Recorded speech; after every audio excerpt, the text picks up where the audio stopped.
track can come back. Nobody's ready, we can still fill our plates. I hope you don't mind, but there ain't two hearts. One heart is glowing with ancient blood. One heart is striving against all odds. Two hearts are split, trying to fight. Two hearts and let fate decide. There go two hearts, remotely entangled. Two hearts are broken, say two hearts can stand up.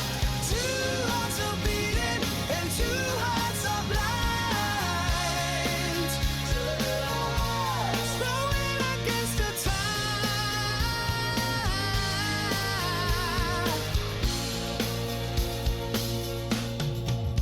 But don't worry, there's always the next time. Life is not how we planned, but no mission is in vain. Two hearts not together, one promise forever. All the love in this world is not ours. All the thorns that our chest can't supply. We look at the mirror, but don't see the other side. One might feel that our things are just right. One might know that the heart is not fine. And there go two hearts, remotely entangled. Two hearts are broken, so two hearts can stand up. Two hearts are beating and two hearts are blind. And there go two hearts in the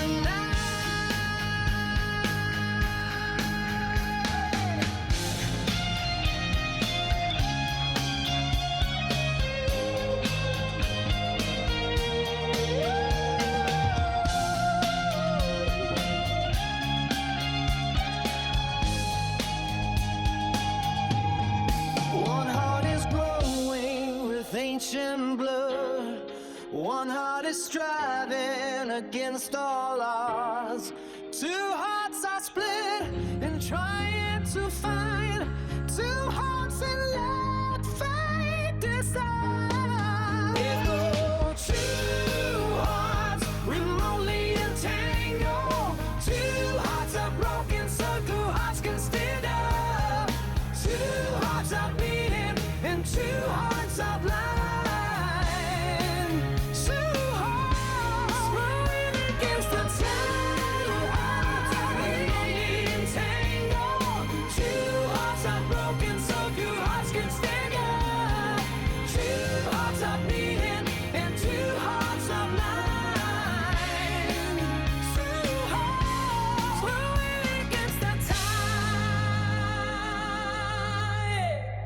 É isso aí, meus amigos. Estamos aqui para mais um SUG-BR. We have Dirk Schaffer in the call. So he's from Germany. I'm afraid we'll have to run this in English, Diego. We're not doing this in German. No, not in German. No.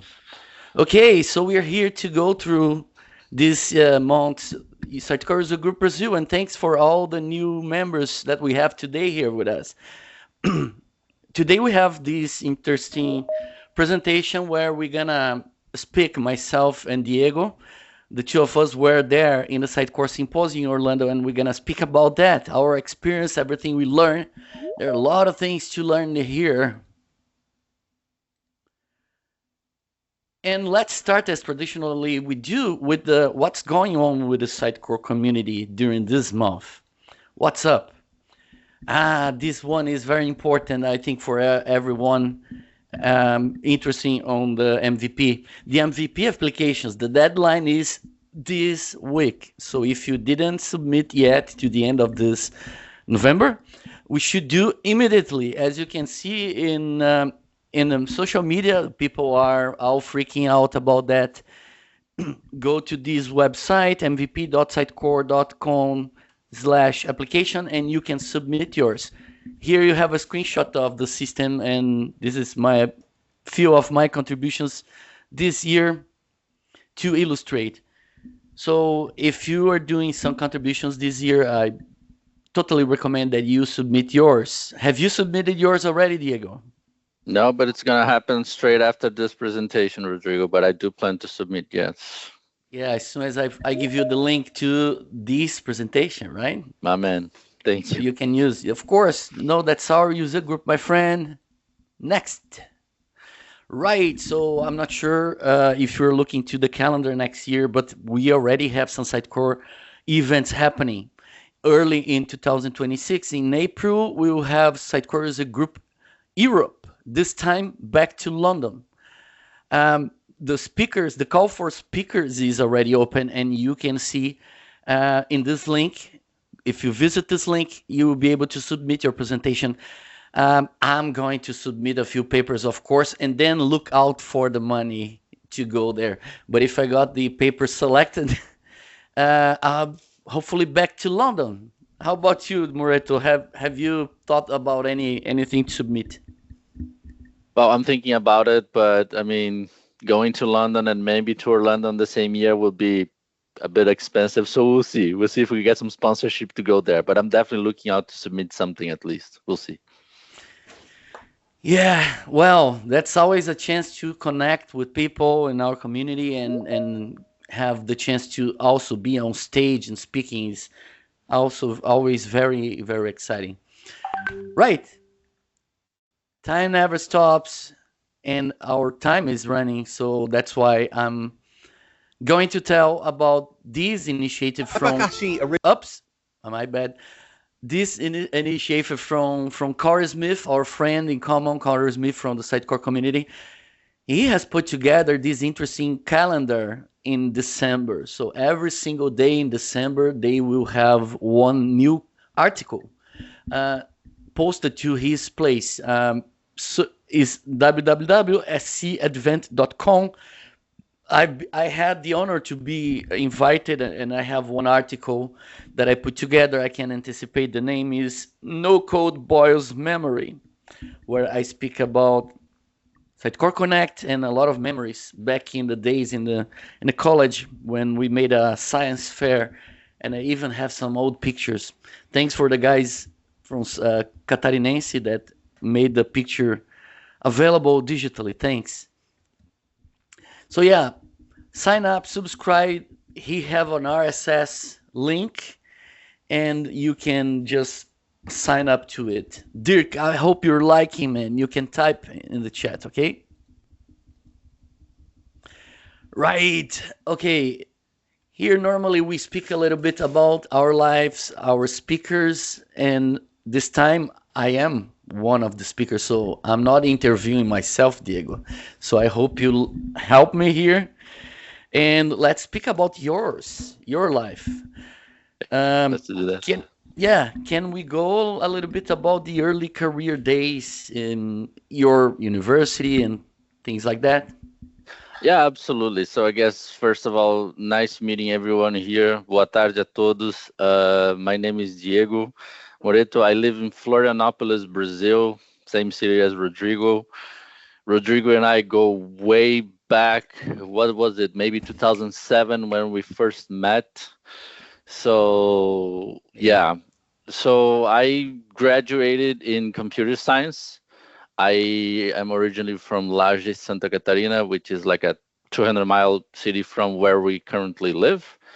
I graduated there, and then I started working with software development ever since. So, I worked with early with PHP, .NET. Then Rodrigo and I met in a Dutch company called Weave, and we were working with .NET back in the day, and .NET it is, and then we moved on to Sitecore later. But yeah, that's how I originally started my career.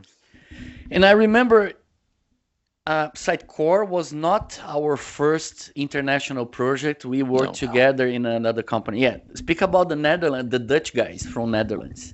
That was an interesting company. I mean, even if you go back to 2007, I mean, we were building for some big customers. We were building like a framework for them to manage their content, their websites.